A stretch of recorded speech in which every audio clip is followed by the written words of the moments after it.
কেমন আছো তোমরা? আশা করি ভালো আছো। আজকে আমরা ওয়ার্কশিটের 7 নাম্বার প্রশ্নটি সমাধান করব। ওয়ার্কশিটের ক্ষেত্রে তোমরা জানো এটি সমাধান করার 7টা ধাপ রয়েছে, 4টি ধাপ রয়েছে। এই 4টি ধাপের মধ্যে প্রথমটি হচ্ছে প্রশ্নের মধ্যে রেয়া মিলে যে হিসাবগুলো তোমরা দেখতে পাচ্ছ, এই হিসাবগুলো প্রথমে ওয়ার্কশিটে লিপিবদ্ধ করা। আমি ইতিমধ্যেই রেয়া মিলের যে 7টা যে হিসাবগুলো রয়েছে, এই হিসাবগুলো আমি লিপিবদ্ধ করে রেখেছি। এটা হচ্ছে প্রথম ধাপ। দ্বিতীয় ধাপ হচ্ছে এই যে দেখতে পাচ্ছ সমন্বয় রয়েছে এখানে 5টি।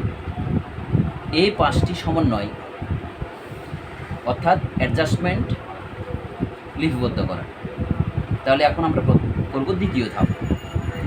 তৃতীয় ধাপে গিয়ে অ্যাডজাস্টমেন্ট করার পর আমাদের করতে হবে অ্যাডজাস্টমেন্ট ট্রায়াল ব্যালেন্স, অর্থাৎ এখানে প্রদত্ত হিসাবগুলোর মধ্যে যেগুলোর সাথে এই সমন্বয়গুলোর কাজ রয়েছে, আমরা সমন্বয়গুলো সমাধান করে তারপর অ্যাডজাস্টমেন্ট ট্রায়াল ব্যালেন্স করব। এক্ষেত্রে যেই হিসাবগুলোর সাথে সমন্বয়ের কোনো কাজ নেই, সেগুলো সরাসরি অ্যাডজাস্টমেন্ট ট্রায়াল ব্যালেন্সে তাদের ডেবিট ক্রেডিট অনুযায়ী তারা লিপিবদ্ধ হবে। আর যেগুলোর সাথে সমন্বয়ের কাজ রয়েছে সেগুলো সমন্বয় করে আমরা অ্যাডজাস্টমেন্ট ট্রায়াল ব্যালেন্সে লিপিবদ্ধ করব। এটি হচ্ছে তৃতীয় ধাপ।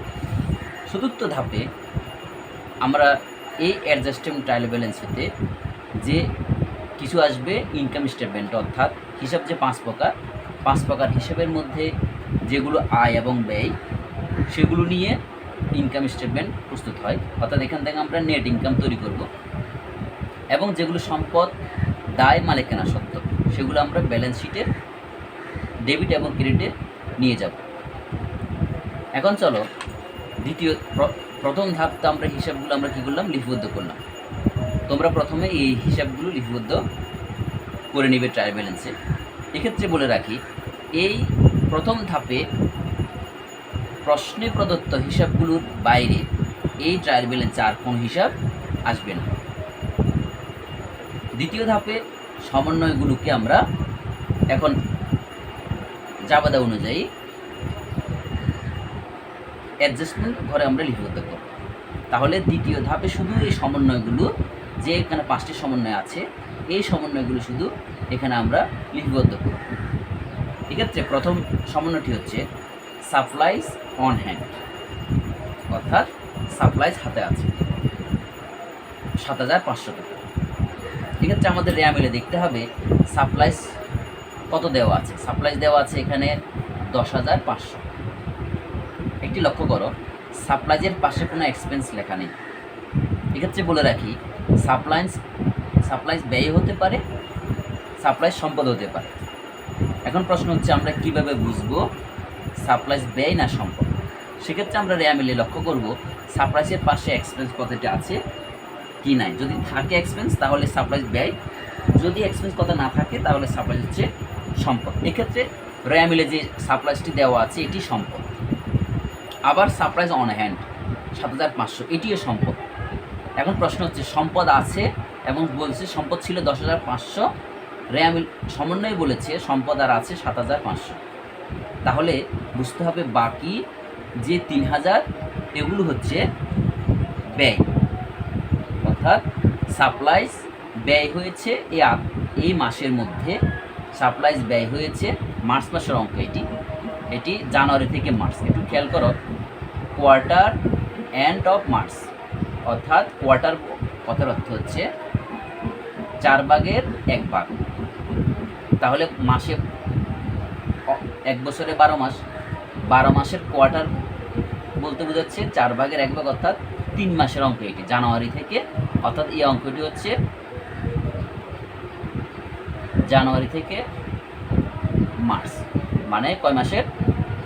3 মান্থ, 3 মাস, 3 মাসের অঙ্ক। তাহলে এই 3 মাসের মধ্যে সাপ্লাইস ব্যয় হয়েছে 3000 টাকা। সাপ্লাইজ আমরা ক্রয় করেছিলাম বছরে প্রথমে 10,500 টাকার, এই 3 মাসের মধ্যে সাপ্লাইজ ব্যয় হয়েছে এক্সপেন্স,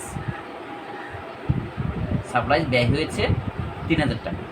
এক্ষেত্রে সমন্বয়ে যদিও 7,500 টাকা দেওয়া আছে, তোমরা বুঝতে হবে সাপ্লাই আসলে সমন্বয় হচ্ছে 3,000 টাকা। হ্যাঁ, সাপ্লাই এক্সপেন্স। তাহলে এবার আমরা জাবাদা যদি করি, এটা যদি জাবাদা করি তাহলে হবে, খেয়াল করো, সাপ্লাই ছিল সম্পদ হ্রাস পেয়েছে 3,000। তাহলে সম্পদ আমরা জানি সম্পদ হ্রাস পেলে সম্পদ ক্রেডিট, তাহলে এক্ষেত্রে হবে সাপ্লাইস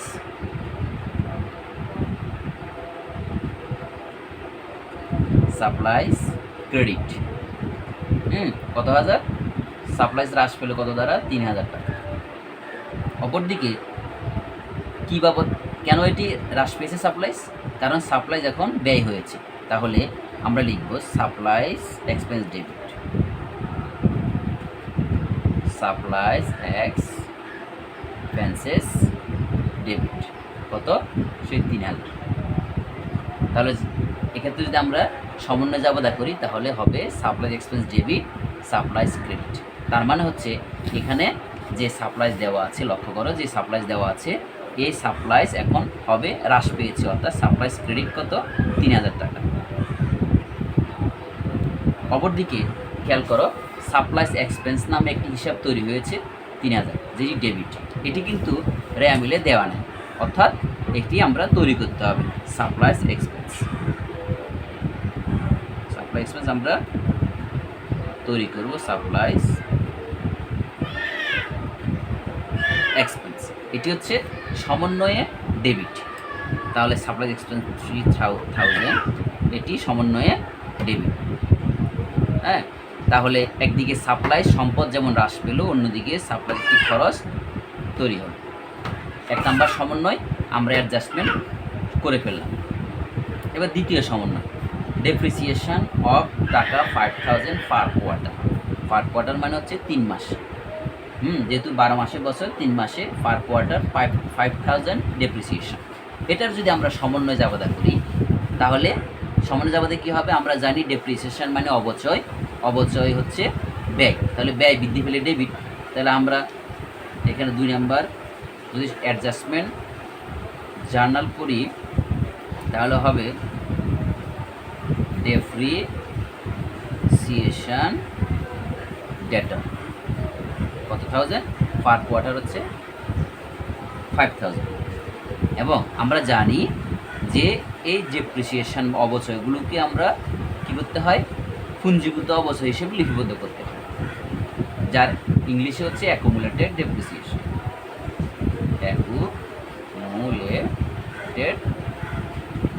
ডেপ্রিসিয়েশন ক্রেডিট কত? 1000, 5,000।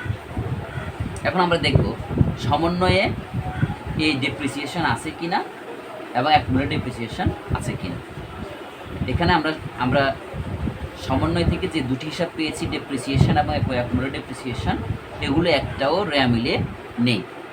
যদি রেয়ামিলে দেওয়া না থাকে তাহলে দুটি হিসাব আমাদের তৈরি করতে হবে। কোথায়? এই শেষে। এখানে কি হবে? Depreciation debit. হ্যাঁ, যেহেতু অবচয় ব্যয় বৃদ্ধি পেলে ডেবিট, অবচয় হচ্ছে ব্যয় বৃদ্ধি পেলে, এখানে অবচয় হওয়ার ফলে ব্যয় বৃদ্ধি পেয়েছে ডেবিট। অপরদিকে পুঞ্জীভূত অবচয়, অর্থাৎ এটি বিপরীত ব্যয়। হ্যাঁ, আবার এটি কী করে? সম্পদ হ্রাস করে। এটি সম্পদকে হ্রাস করবে কখন? হিসাব শেষে এটি সম্পদ থেকে বাদ যাবে, তাই এটি ক্রেডিট। তাহলে আমরা এখন এখানে দুটি হিসাব তৈরি করব। একটি হচ্ছে ডেপ্রিসিয়েশন এক্সপেন্স, ডেপ্রিসিয়েশন এক্সপেন্স, এটি ডেবিট। কোথায় ডেবিট? অ্যাডজাস্টমেন্টে ডেবিট 5,000। আরেকটি হিসাব হচ্ছে অ্যাকুমুলেটেড ডেপ্রিসিয়েশন। অ্যাকুমুলেটেড ডেপ্রিসিয়েশন, যেটি হচ্ছে সমন্বয়ে ক্রেডিট থাউজেন্ড। শেষ হলো দ্বিতীয় সমন্বয়। এবার হচ্ছে তৃতীয় সমন্বয়, interest accrued on 6 month note payable, অর্থাৎ 6 মাস মেয়াদি নোট পেয়েবলের সুদ। 6 মাস মেয়াদি নোট পেয়েবলের সুদ ইস্যুড অন জানুয়ারি 1, যেটি জানুয়ারি 1 তারিখে আমরা 6 মাস মেয়াদি একটি নোট কী করেছি, ইস্যু করেছি। এই 6 মাস মেয়াদি নোটের বিপরীতে আমাদের সুদ দিতে হবে 3000 টাকা।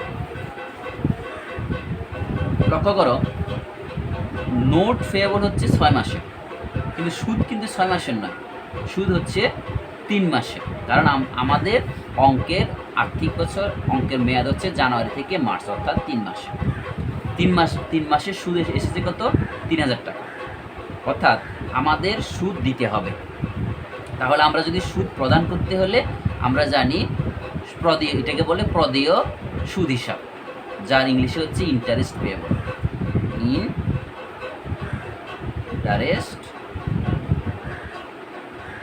ইন্টারেস্ট পেয়েবল সুদ দিতে হবে কত, 3000 টাকা। তাহলে দিতে হলে দায় হলে ক্রেডিট, এটি হচ্ছে দায় ক্রেডিট। এখন কথা হচ্ছে ডেবিট, তাহলে কী হবে, অপরপক্ষ কী হবে? অপরপক্ষ হচ্ছে ইন্টারেস্ট এক্সপেন্স। যদি কোনো খরচ প্রস্তুত হয়ে যায় দেওয়ার জন্য বা ঘটে যায়, যেমন এক্ষেত্রে আমরা সুদ প্রদান না করলেও এটি আমাদের এই 3 মাসেরই ব্যয় দিতেই হবে। তাহলে যেহেতু সুদ সংগঠিত হয়েছে তাই ব্যয় তৈরি হয়ে গেছে, যেটি আমাদের কী করতে হবে, প্রদান করতে হবে। এর নাম হবে ইন্টারেস্ট এক্সপেন্সেস, ইন্টারেস্ট ব্যয়। তাহলে আমরা জানি ব্যয় বৃদ্ধি পেলে ডেবিট, আর এই ব্যয়টি আমি এখনও প্রদান করিনি তাই করতে হবে পেয়েবল। তাহলে একদিকে ব্যয় বৃদ্ধি পেল, অন্যদিকে দায় বৃদ্ধি পেল। ব্যয় বৃদ্ধি পেলে ডেবিট এবং দায় বৃদ্ধি পেলে ক্রেডিট। এখন দেখব আমরা এই দুটি হিসাবে, যে দুটি হিসাবের এগুলো এই রেয়ামিলে আছে কিনা। লক্ষ্য করো, এখানে ইন্টারেস্ট পেয়েবলও নেই, আবার নোট পেয়েবলও নেই, ইন্টারেস্ট এক্সপেন্সও নেই। তাহলে ইন্টারেস্ট এক্সপেন্সও রেয়ামিলে নেই এবং ইন্টারেস্ট পেয়েবলও রেয়ামিলে নেই। আমাদের দুটি হিসাবই এখানে তৈরি করতে হবে। তো আমরা লিখব, প্রথম দুটি হিসাব লিখব, ইন্টারেস্ট এক্সপেন্স, ইন্টারেস্ট এক্সপেন্স হচ্ছে ডেবিট। তাহলে ডেবিট দিকে অ্যাডজাস্টমেন্টের ডেবিটে হবে 3000।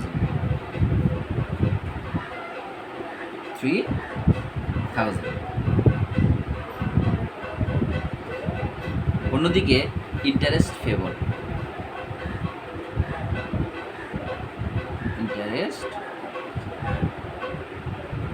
হচ্ছে ক্রেডিট।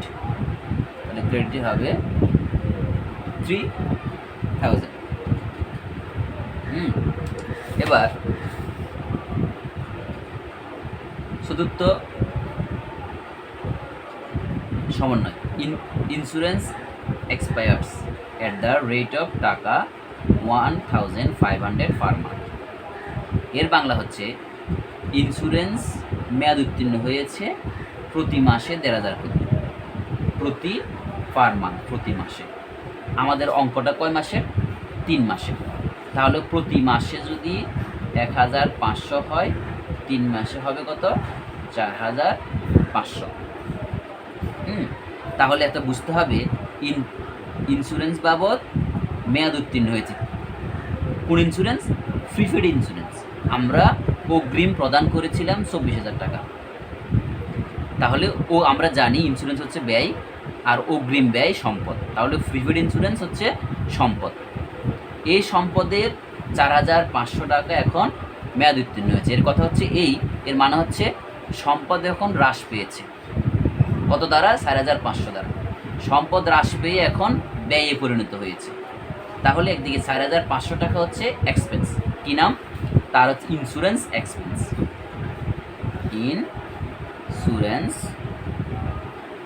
এক্সপেন্স। ইন্স্যুরেন্স ব্যয় হয়েছে কত? 4500। আমরা জানি ব্যয় বৃদ্ধি পেলে ডেবিট। অপরদিকে প্রিপেড ইন্স্যুরেন্স ছিল সম্পদ, এখন সে সম্পদ ব্যয় দ্বারা হ্রাস পেয়েছে, কারণ সম্পদ এখন আর 550 টাকা এখন আর সম্পদ নেই, এগুলো হয়ে গেছে ব্যয়। তাহলে সম্পদ হ্রাস পেলে ক্রেডিট। প্রিপেড ইন্স্যুরেন্স হচ্ছে ক্রেডিট কত 4500। তাহলে আমরা এই সমন্বয় দ্বারা জানলাম যে একদিকে প্রিপেড ইন্স্যুরেন্স হ্রাস পেয়েছে অর্থাৎ ক্রেডিট, অন্যদিকে ব্যয় ইন্স্যুরেন্স ব্যয় হয়েছে, ব্যয় বৃদ্ধি পেয়েছে ডেবিট কত 4500। এখন দেখব এই রেয়ামিলের মধ্যে এই দুটি হিসাব দুটি আছে কি নাকি একটি আছে। এখানে আছে প্রিপেড ইন্স্যুরেন্স রয়েছে, তাহলে প্রিপেড ইন্স্যুরেন্স আমরা জানি সমন্বয়ে হবে ক্রেডিট কত 4500, কারণ সম্পদ এখন হ্রাস পেয়েছে তাই ক্রেডিট। অপরদিকে ইন্স্যুরেন্স এক্সপেন্স, ইন্স্যুরেন্স ব্যয় বৃদ্ধি পেয়েছে, কিন্তু এখানে নাই সেটি, তাহলে আমরা লিখব ইন্স্যুরেন্স এক্সপেন্সেস ডেবিট। কোথায় ডেবিট? সমন্বয়ে ডেবিট। এবার আছে সার্ভিস প্রোভাইডেড, 5 নম্বর, service provided but unbilled 31 March টাকা 7500, অর্থাৎ সেবা প্রদান করেছি কিন্তু এখনও বিল পাইনি, অর্থাৎ টাকা পরে পাবো। তো আমরা জানি পরে পেলে ডেবিট, হ্যাঁ, পরে পেলে তার নাম কি রিসিভেবল, হ্যাঁ, তাহলে আমরা পরে পাবো। আর এখানে আছে কি অ্যাকাউন্ট রিসিভেবল, একটা হিসাব রয়েছে, তাহলে পরে যাহা পাবো তাহা সম্পদ, যার নামে account receivable, accounts 5 number account receivable, account receivable কত পাবো 7500 টাকা, অ্যাকাউন্ট রিসিভেবল ডেবিট 7500। অপরদিকে কী বাবদ পাবো? সেবা আয়, যার নাম সার্ভিস রেভিনিউ, এটি দেখো এটিও রেয়ামিলে রয়েছে, এখানে অ্যাকাউন্ট রিসিভেবল আছে, সার্ভিস রেভিনিউ আছে, দুটি আছে। এক্ষেত্রে নতুন করে এখানে আর কোনো হিসাব তৈরি করতে হবে না। তাহলে সেবা দিয়ে টাকা এখনও পাইনি, পরে পাবো, অর্থাৎ অ্যাকাউন্ট রিসিভেবল ডেবিট, পরে পাবো, যাহা পরে বা তার সম্পদ বৃদ্ধি পেলে ডেবিট। অন্যদিকে সেবা বৃদ্ধি পেয়েছে, সেবা দিয়েছি, সেবা বাবদ আয় বৃদ্ধি পেয়েছে, তা আমরা জানি সেবা আয় বৃদ্ধি পেলে ক্রেডিট, যার নাম হবে কি সার্ভিস রেভিনিউ, সার্ভিস রেভিনিউ। সেবা বৃদ্ধি পেয়েছে 7500 টাকা, তাহলে সেবা আয় বৃদ্ধি পেয়েছে, একদিকে সম্পদ বৃদ্ধি পেয়েছে অ্যাকাউন্ট রিসিভেবল, অন্যদিকে সেবা আয় বৃদ্ধি পেয়েছে, সম্পদ বৃদ্ধি পেয়েছে ডেবিট, আয় বৃদ্ধি পেয়েছে ক্রেডিট। দুটি হিসাবই এখানে রেয়ামিলের মধ্যে আছে, আমরা কোনোটাই তৈরি করব না, জাস্ট এখানে অ্যাডজাস্টমেন্টে এই যে অ্যাকাউন্ট রিসিভেবল, তাহলে অ্যাকাউন্ট রিসিভেবল কি বৃদ্ধি পেয়েছে কত 7500। অন্যদিকে এই যে সেবা আয় বৃদ্ধি পেয়েছে 7500, সেবায় বৃদ্ধি পেলে ক্রেডিট, সমন্বয়ে এটি ক্রেডিট। এবার আমাদের সমন্বয়ের কাজ শেষ, অর্থাৎ দ্বিতীয় ধাপ আমরা শেষ করেছি। অ্যাডজাস্টমেন্টের কাজ হচ্ছে দ্বিতীয় কাজ, রেয়ামিলের কাজ হচ্ছে প্রথম কাজ, অ্যাডজাস্টমেন্টের কাজ হচ্ছে দ্বিতীয় কাজ। এবার আমাদের তৃতীয় ধাপ হচ্ছে অ্যাডজাস্টেড ট্রায়াল ব্যালেন্স তৈরি করা। এক্ষেত্রে আমি পূর্বে বলেছি যে সকল হিসাবের সাথে দেখো কোনো অ্যাডজাস্টমেন্ট নেই, এগুলো সরাসরি বসে যাবে যেভাবে আছে, যেমন ক্যাশ ডেবিটে আছে, ডেবিটে বসবে, হ্যাঁ, তারপর তোমার এখানে ইকুইপমেন্ট ডেবিটে আছে, ডেবিটে বসবে, নোটস পেয়েবল ক্রেডিটে আছে, ক্রেডিটে বসবে, এভাবে। আর যেগুলোর সমন্বয় কাজ আছে এগুলো আমরা এখন আগে সমন্বয় করে ফেলি, সমন্বয় করে রেয়ামিল তৈরি করি, রেয়ামিলে নিয়ে যাই। তৃতীয় ধাপ লক্ষ্য করি, প্রথমে অ্যাকাউন্ট রিসিভেবলের সাথে কী আছে? সমন্বয় আছে।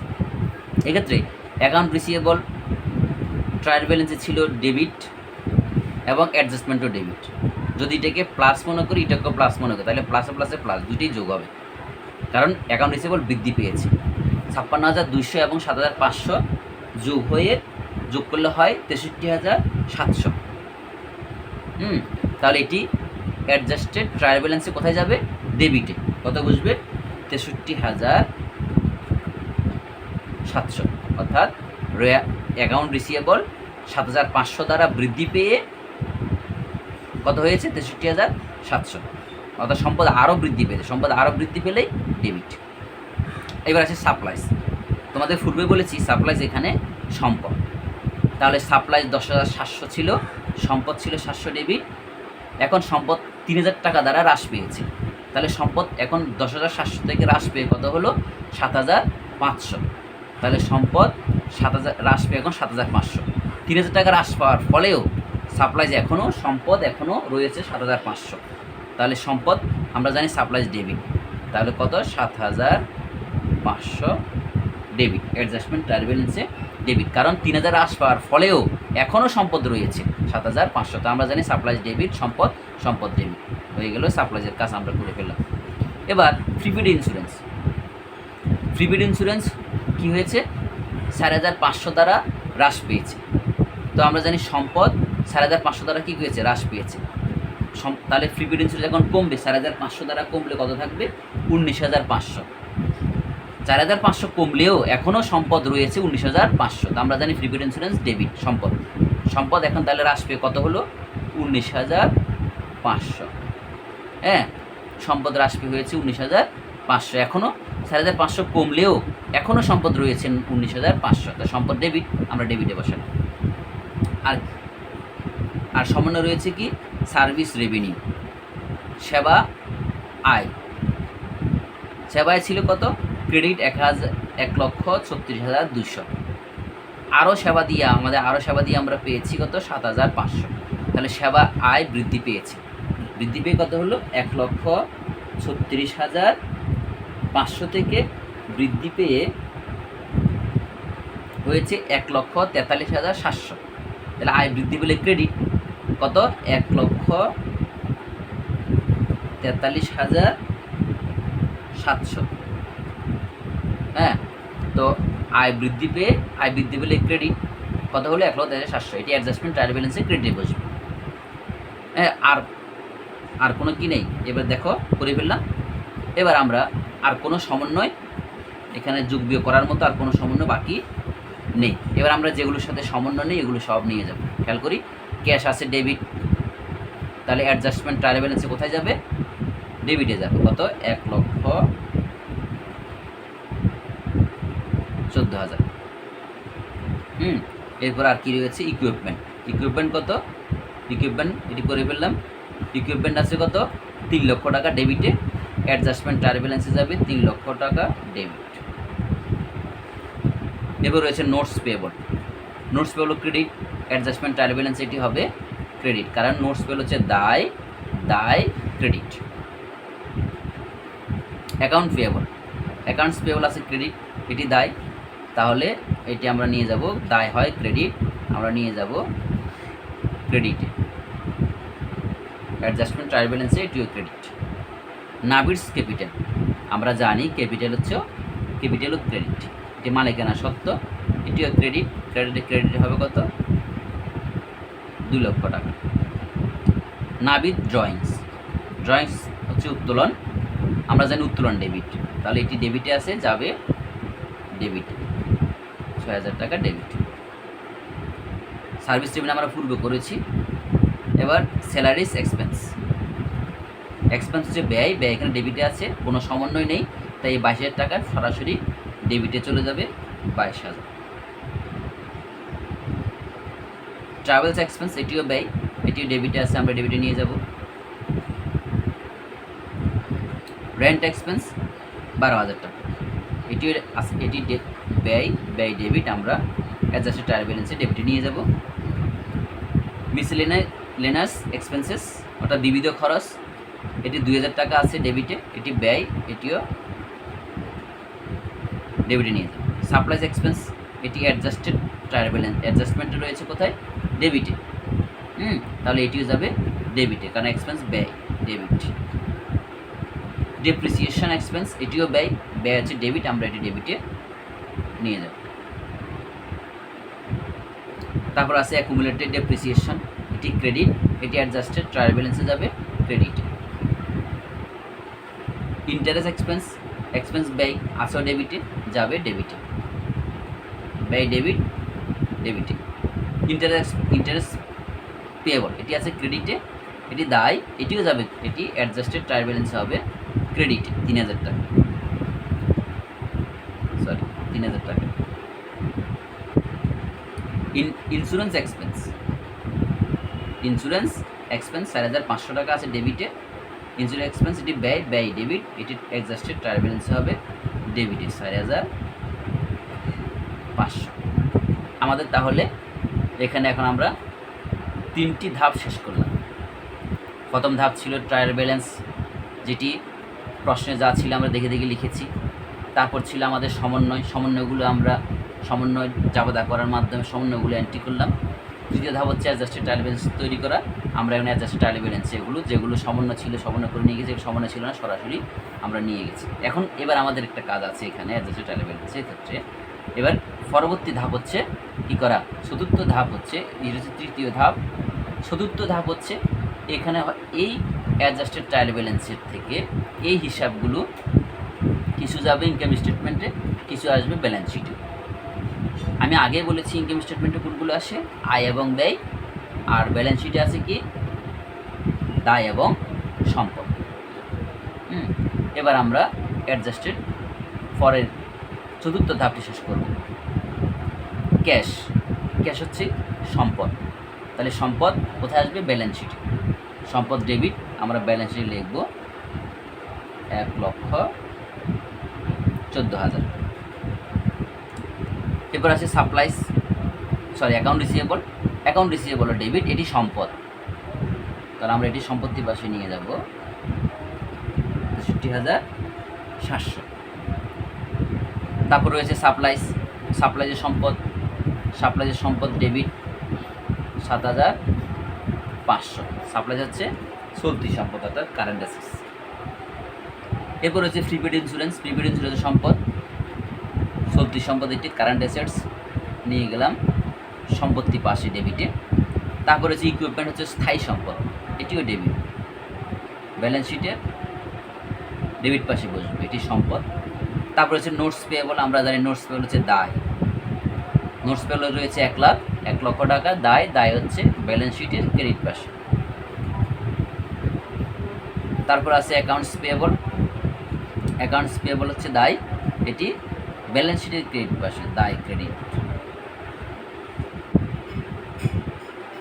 এরপরে রয়েছে ক্যাপিটাল হচ্ছে মূলধন হচ্ছে মালিকানা সত্ত্ব, আর এটি ব্যবসায়ের এক প্রকার দায়, হ্যাঁ, এবং এটি ক্রেডিট যাবে ব্যালেন্স শিটের ক্রেডিট পাশে 2 লক্ষ টাকা।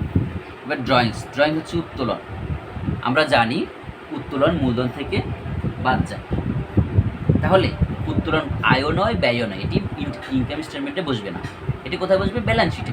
কারণ ব্যালেন্স শিটে কোন দিকে বসবে, উত্তোলন যদিও ডেবিট, কিন্তু এটি কি করে, মূলধনকে হ্রাস করে, তাই এটি ওই ব্যালেন্স শিটে সম্পদ না হলেও এটি ব্যালেন্স শিটে ডেবিট পাশে বসবে, সম্পদকে কী করার জন্য, মূলধনকে হ্রাস করার জন্য। কারণ এটি আমরা জানি উত্তোলন করে অর্থাৎ মালিকের, এই জন্য এটি মালিকের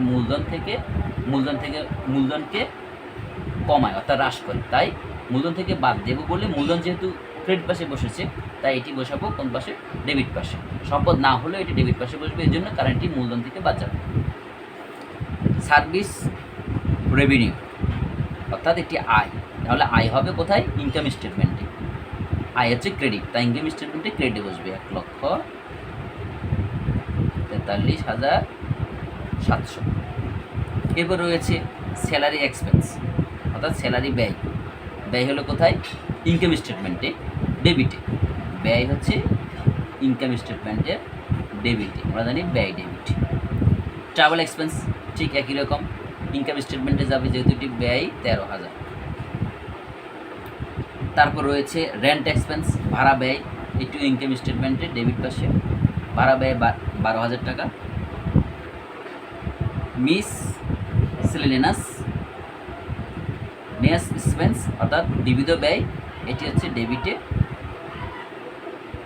2,000 টাকা। সাপ্লাইস এক্সপেন্সেস ব্যয় 3,000 টাকা, এটিও ইনকাম স্টেটমেন্টের ডেবিটে, কারণ ডেবিট পাশে ব্যয়গুলো বসবে আর ক্রেডিট পাশে বসবে আয়। অ্যাকুমুলেট ডেপ্রিসিয়েশন এক্সপেন্স, এটিও ব্যয়, তাই এটি ইনকাম স্টেটমেন্ট। অ্যাকুমুলেটেড ডেপ্রিসিয়েশন, লক্ষ্য করো, এটি সম্পদকে হ্রাস করবে।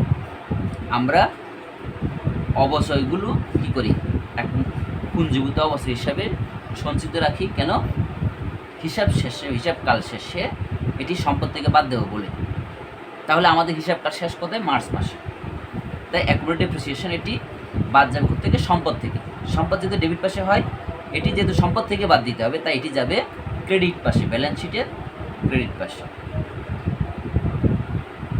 ইন্টারেস্ট এক্সপেন্স, এটি ব্যয়, ব্যয় হবে কোথায়, ইনকাম স্টেটমেন্টের ডেবিটে।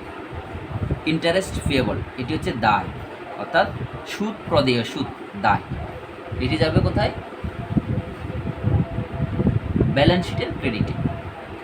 কত টাকা, 3000 টাকা।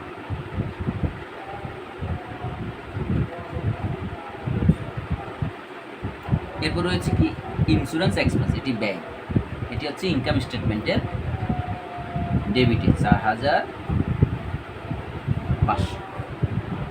তাহলে আমাদের এখন এই হিসাবগুলোকে অ্যাডজাস্টেড ট্রায়াল ব্যালেন্স থেকে আমরা আমাদের শুধুত্ব কাজ হয় ইনকাম স্টেটমেন্টে, না হয় ব্যালেন্স শিটে, যে কোনো একটাতেই যাবে, আমরা নিয়ে গেলাম। এখন আমাদের ফাইনাল কাজটি করতে হবে, সেটি হচ্ছে একটি কাজ আছে আমাদের, সেটি নেট ইনকাম তৈরি করা এবং ব্যালেন্স শিটের যোগফল মিলানো।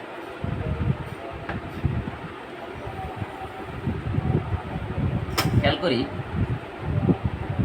এটা যে লক্ষ্য করো, আমাদের এই যে ট্রায়াল ব্যালেন্সের দুই পাশের যোগফল কী হবে, সমান হবে অ্যাডজাস্টমেন্টের যোগফল, দুই পাশের যোগফলও সমান হবে, দুই পাশে মিলবে, এবং অ্যাডজাস্টেড ট্রায়াল ব্যালেন্সের দুই পাশের যোগফল সমান হবে। ইনকাম স্টেটমেন্টের দুপাশ আমরা জানি আয় থেকে ব্যয়গুলো বাদ দিলে কি হয়, নেট ইনকাম তৈরি হয়। তো আমরা এখন নেট ইনকাম প্রস্তুত করব।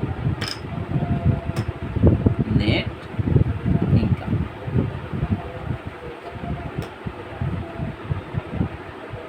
নেট ইনকাম, এখানে ট্রায়াল ব্যালেন্সের যোগফল হচ্ছে 5,59,700। জায়গা না থাকার কারণে জায়গা যোগ বিয়োগ করার জন্য আর কোনো অবশিষ্ট নেই। তোমরা লক্ষ্য করো, আমি এখানে লিখি, একটা আলাদা কাগজে আমি তোমাদের যোগ বিয়োগগুলো দেখাচ্ছি। তো এখানে যদি যোগফল হবে কত, এখানে নেট ইনকামের শেষে হবে টোটাল, এখানে হবে টোটাল, লক্ষ্য করি, এখানে আসবে টোটাল।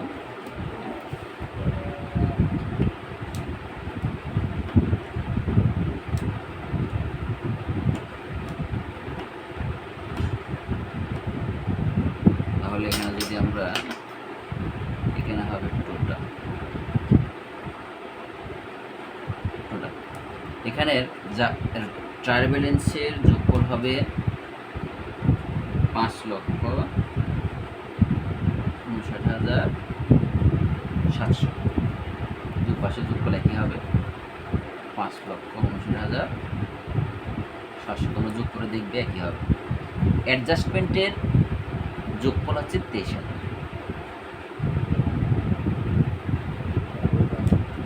ডেবিটের 23,000, ক্রেডিট পাশেও 23,000।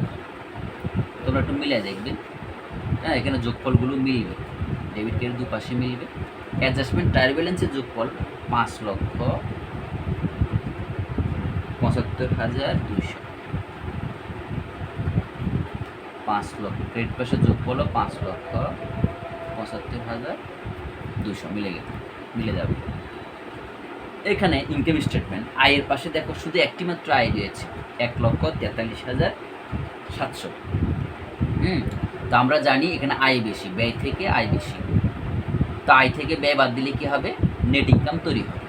এই ঘরে আমরা নেট ইনকাম লিখব, আর আয়ের যে টাকাটা, এটি দুই পাশে আমরা যোগফলটা, সবচেয়ে বেশি যে যোগফল সেটি আমরা এখানে দুই পাশে লিখবে 1,43,700। এটা হচ্ছে যোগফল। এই যেই বেশি, এই যদি ব্যয় বেশি হতো আমরা ব্যয়ের যোগফলটা দুই পাশে লিখতাম। এখন যদি আয় বেশি, আয়ের যোগফলটা দুই পাশে লিখলাম। এবার কাজ হচ্ছে আয় থেকে আমরা কি করব, ব্যয়গুলো বাদ দেব। বাদ দিয়ে পেলাম কত, বাদ দিয়ে পাওয়া গেল ৭৯,২০০। অর্থাৎ আমাদের আয় যেহেতু বেশি, আয় থেকে ব্যয়গুলো বাদ দেওয়ার পরেও আয় রয়েছে কত, ৭৯,২০০। অর্থাৎ আমাদের নেট ইনকাম, এই নেট ইনকাম হয়েছে ৭৯,২০০ টাকা। ১,৪৩,০০০ থেকে এই ব্যয়গুলো বাদ দেওয়ার পরে রয়েছে ৭৯,২০০। এটি হচ্ছে আমাদের আয়। এখন তোমরা জানো যে আয় কি হয়, আয়ের মালিককে, আয়ের স্বত্বাধিকার হচ্ছে মালিক, অর্থাৎ আয়ের দাবিদার হচ্ছে মালিক। আয় হচ্ছে মালিকানা সত্ত্বের একটি অংশ। তা আমরা জানি মালিকানা সত্ত্বের সংজ্ঞাটা কি, মূলধন যোগ আয়। অর্থাৎ নেট ইনকামটা হচ্ছে মালিকের পাওয়া। তাই এটি কোথায় যাবে, মূলধন যেখানে যায় সেখানে। তো মূলধন যাবে কোথায়, ব্যালেন্স শিটের ক্রেডিটে মূলধন। হ্যাঁ, এই যে নাবিদ ক্যাপিটাল 2 লক্ষ টাকা মূলধন। আমরা জানি মূলধনের সাথে কী হবে, নেট ইনকাম যোগ হবে। তাই মূলধন যে পাশে, নেট ইনকামটাও ঠিক সে পাশে। তাহলে কত, তাহলে নেট ইনকাম যাবে কোথায়, ব্যালেন্স শিটের ক্রেডিট পাশে নেট ইনকাম যোগ করলে বসালাম। এবার আমাদের কাজ প্রায় শেষ। এখন আমরা কি করব, এই দুটি পাশ, এই যে ডেবিট পাশ এবং ক্রেডিট পাশ যদি মিলে যায় তাহলে আমাদের অঙ্কটা শুদ্ধ। হ্যাঁ, এখানে আমরা ডেবিট পাশে যোগ করে দেখলাম কত হয়, 5,10,700। তোমরা যোগ করে দেখবে, ঠিক ডেবিট পাশে যোগ করলো 5,10,700। হ্যাঁ, এই হচ্ছে আমাদের আজকের অঙ্ক, মিলে গেল। যদি কারো কোনো প্রশ্ন থাকে, যারা আমার স্টুডেন্ট আছো তারা হোয়াটসঅ্যাপ গ্রুপে, আমাদের গ্রুপে তোমরা প্রশ্নটা ওখানে লিখে দেবো অথবা রেকর্ডিং করে পাঠাবে, আমি সমাধান দিয়ে দেব।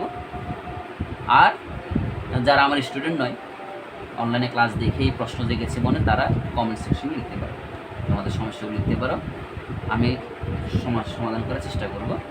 এরপরে যদি অঙ্কটি বুঝতে না পারো, হ্যাঁ, আমাকে আবার তোমরা বলতে পারো, আমি বোঝানোর চেষ্টা করবো যথেষ্ট। যে কোনো এন্ট্রি, যে কোনো হিসাব যদি বুঝতে না পারো বা সমন্বয় বুঝতে না পারো, এটা আবার বলবে, আমি বোঝানোর যথেষ্ট চেষ্টা করব। সবাইকে ধন্যবাদ, ক্লাসটি মনোযোগ সহকারে দেখার জন্য।